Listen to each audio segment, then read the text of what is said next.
Orang yang paham tentang ular tahu, ular bisa menelan mangsa yang jauh lebih besar dari mulutnya. Dan ular putih termasuk jenis yang kulit, tulang, bahkan sisik pun bisa dicerna. Proses pencernaannya bisa berlangsung berhari-hari bahkan belasan hari. Terlihat betapa kuat kemampuan penguraiannya. Aku melata keluar ruang alkimia. Tanpa melirik sedikit pun, para murid Lingsu yang datang menonton karena penasaran. Aku menuju ke tempat khusus, menggulung tubuh dan menunggu dengan tenang. Baik meracik pil maupun membuat obat sangat mudah gagal. Ampas yang dihasilkan tidak boleh dikonsumsi, terutama pil gagal yang beracun. Cara penanganannya biasanya dikumpulkan, dicatat lalu dibuang. Kini ada kegunaan baru untuk memberi makan ular. Murid senior yang mengelola limbah itu melihat pil gagal yang baru dikirim. Setelah mencatat dengan kuas lalu meletakkannya di samping. Aku membuka mulut ularku, mengingat belasan pil gagal di piring porselen lalu mengisap kuat. Pil-pil gagal itu tersedot masuk ke mulut ular. Lalu aku menggulung tubuh dan kembali menunggu dengan santai. Kemampuan menyerap ular kugunakan sepenuhnya. Sang kultivator itu tersenyum puas. Ular putih ini ternyata ada gunanya. Menghemat urusan membuang pil gagal. Benda ini tak berguna. Aku tak paham apa manfaatnya dimakan. Ampas pil bagi manusia tak berguna dan beracun. Tapi bagiku justru tonik besar. Racun itu hanya untuk manusia. Lagi pula lewat penciumanku aku bisa membedakan mana yang bisa dimakan. Sudah hampir sebulan mondar-mandir ke istana Lingsu. Kultivasiku melonjak pesat. 2 kultivator wanita masuk aula, mengeluarkan 2 pil kualitas rendah untuk menggoda ular. Hehe, putih besar, ini untukmu. Aku menggerutu dalam hati, namun tetap maju dan menelan pil itu. Kualitas buruk berarti khasiat kurang. Tapi bagiku sudah tonik kelas atas. Kalau ada pil bagus, siapa mau makan ampas? Wah, sisiknya indah sekali. 2 kultivator wanita itu berkomentar. Mata mereka menatap, sisik ular berkilau. Aku pura-pura tak peduli, tak tergerak hanya karena diberi pil oleh 2 wanita cantik. Toh mereka tak akan menyulitkan seekor binatang. Datang lagi 2 gelombang pil gagal dan sekotak ampas obat. Setelah habis kumakan aku melata pergi. Akhir-akhir ini kultivasiku melonjak cepat. Ampas pil dan setengah jadi dari para wanita itu.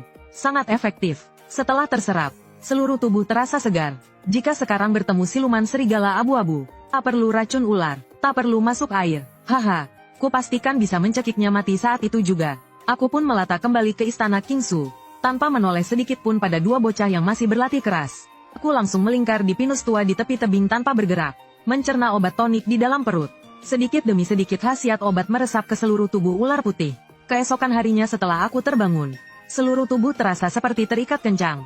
Aku akan berganti kulit. Suling yang sedang berlatih pedang melirik sekilas. Melihat ular besar yang melilit pinus tampak aneh. Ia pun menghentikan latihan dan mendekat untuk memeriksa. Sekali lihat saja Suling langsung terkejut. Guru, terjadi sesuatu. Gadis itu berteriak panik, lalu berlari ke halaman belakang. Yang Mu tidak tahu apa yang terjadi. Ia menoleh melihat ular putih, dan merasa ada yang tidak beres. Yurong sedang bermeditasi di atas bantalan. Mendengar teriakan ia terpaksa membuka mata. Guru, terjadi sesuatu. Dabai mau mati. Pandangan Suling mendadak kabur. Ia langsung dipindahkan guru ke tepi tebing di depan pinus tua. Guru, lihat ini. Seluruh tubuh Dabai tampak kusam tanpa cahaya. Bahkan matanya memutih. Suling menunjuk ular putih itu. Dengan suara bergetar menahan tangis. Yurong mengangkat tangan menyuruh Suling tenang.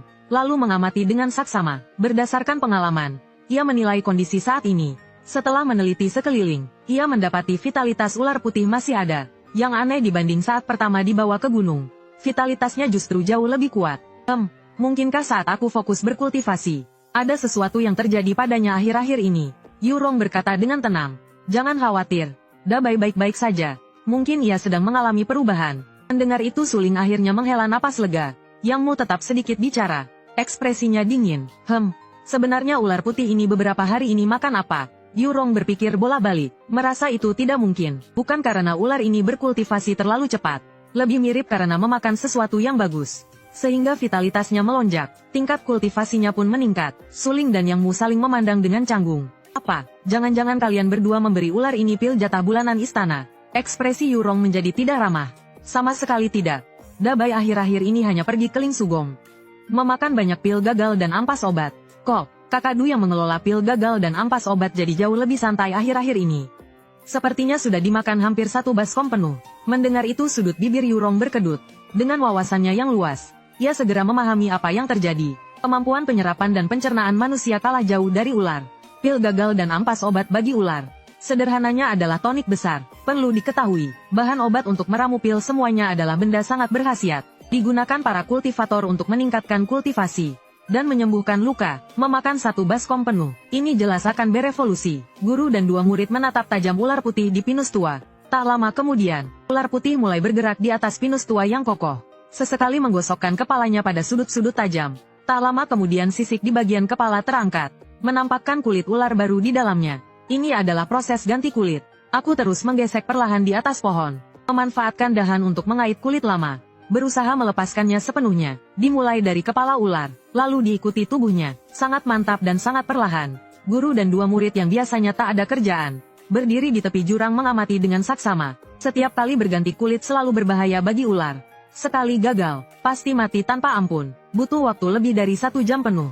Saat ekor ular akhirnya keluar dari kulit lama, Sulin dengan gembira bertepuk tangan. Yurong tersenyum tipis, seolah sedang berpikir, entah kenapa, setelah menyaksikan proses ganti kulit secara utuh, keadaan batinnya samar-samar meningkat, melepaskan kulit lama, terlahir kembali, segala sesuatu memiliki hukum dan takdirnya sendiri. Setelah ganti kulit aku melilit pada pinus tua, dan terlelap tidur. Saat terbangun kembali, panjangnya sudah mencapai 9 meter. Di dalam sekte kultivasi terkenal ini, aku menemukan gaya hidup yang cocok untuk diriku. Pagi hari menyerap kabut di tepi jurang. Lapar tinggal ke dapur makan daging, pergi ke Ling Sugong numpang makan dan minum, untuk meningkatkan kultivasi, lalu kembali ke King Sugong menjaga gerbang sambil tidur. Hari-hari terasa sangat santai. Suling menyadari, akhir-akhir ini aku sering ke lapangan Taiji. Lapangan Taiji adalah tempat murid Cunyang berlatih. Jika dilihat dari udara, lapangan itu adalah formasi bagua raksasa. Di tengahnya terdapat simbol yin yang besar. Lapangan itu sangat luas, setidaknya seluas 10 lapangan sepak bola. Aku menduga besar kemungkinan ada tokoh agung yang menggunakan kekuatan gaib. Langsung diratakan hingga membentuk puncak gunung. Lebih dari 1000 murid berlatih pedang di alun-alun. Energi pedang bergejolak, bagaikan gunung, bagaikan laut, bagaikan angin. Sebagian murid sedang berlatih. Formasi pedang lebih banyak untuk mempelajari jurus pedang. Berlatih pedang di sini, dapat merasakan energi pedang dan memperluas wawasan. Juga bisa mengamati jurus kakak seperguruan yang lebih senior. Jika tangan terasa gatal tinggal mencari rekan seperguruan untuk sparring. Yang paling penting, murid inti tiap aliran juga datang ke lapangan Taiji mengajar bela diri. Menjelaskan kesulitan dalam kultivasi, yang menyampaikan ajaran hari ini, adalah murid utama Li Xiangyan dari aliran Yusu sang ketua sekte. 6 tahun berturut-turut dinobatkan sebagai pria tertampan Cunyanggong. Idaman sebagian besar kultivator wanita Cunyanggong.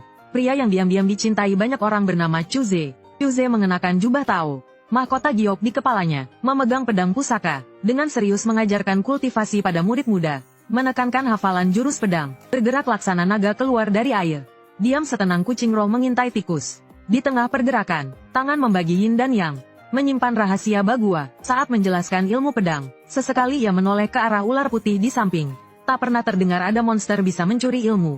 Karena itu tak ada yang peduli apa yang dilakukan ular putih di sini. Ular putih memang sedang mencuri ilmu. Lapangan Taiji adalah tempat murid tingkat rendah berlatih. Tempat murid tingkat tinggi berlatih. Ular putih pergi ke sana pun takkan mengerti apa-apa. Berlatih bela diri paling penting membangun dasar. Jadi aku betah berdiam di lapangan Taiji mempelajari jurus. Tinggal cukup lama, lalu merayap menuju puncak Suawang. Para murid baru yang baru memasuki gerbang gunung. Selain harus pergi ke lapangan Taiji untuk belajar ilmu pedang, juga harus datang ke puncak Suawang untuk bermeditasi dan berkultivasi. Berlatih cara mengalirkan teknik kultivasi. Memasuki dunia kultivasi yang sesungguhnya. Puncak Suawang sangat luas. Di gunung terdapat banyak pelataran kosong besar dan kecil. Air terjun dan aliran air melintas di antaranya, menambah kesan agung khas alam para dewa. Alasan tempat ini disebut puncak Suawang. Tentu ada sebabnya. Jika ingin berkultivasi, pertama harus bisa masuk ke kondisi meditasi diam, dan juga kondisi melupakan, menggunakan seluruh jiwa raga untuk merasakan keadaan hidup yang sesaat tercapai. Mereka yang melakukan Suawang memperoleh melalui niat batin. Hati berniat namun juga melupakan. Mencapai kembali ke kesederhanaan sejati secara spiritual. Membebaskan sepenuhnya sifat batin diri, menjadikan kondisi hati bersih, tenang, sunyi dan tanpa pamrih. Seolah diri menyatu dengan alam semesta, naik ke tingkat melupakan diri dan benda. Yang menyampaikan ajaran hari ini di puncak Suawang adalah seorang tetua. Tetua tidak selalu berarti orang tua. Selama tingkat kultivasi mencapai ketinggian tertentu, maka bisa dipromosikan menjadi tetua. Murid termuda, baru berusia sekitar 5 atau 6 tahun, selalu tak bisa menahan rasa penasaran, menoleh ke arah pohon persik. Seekor ular putih raksasa melilit di pohon persik.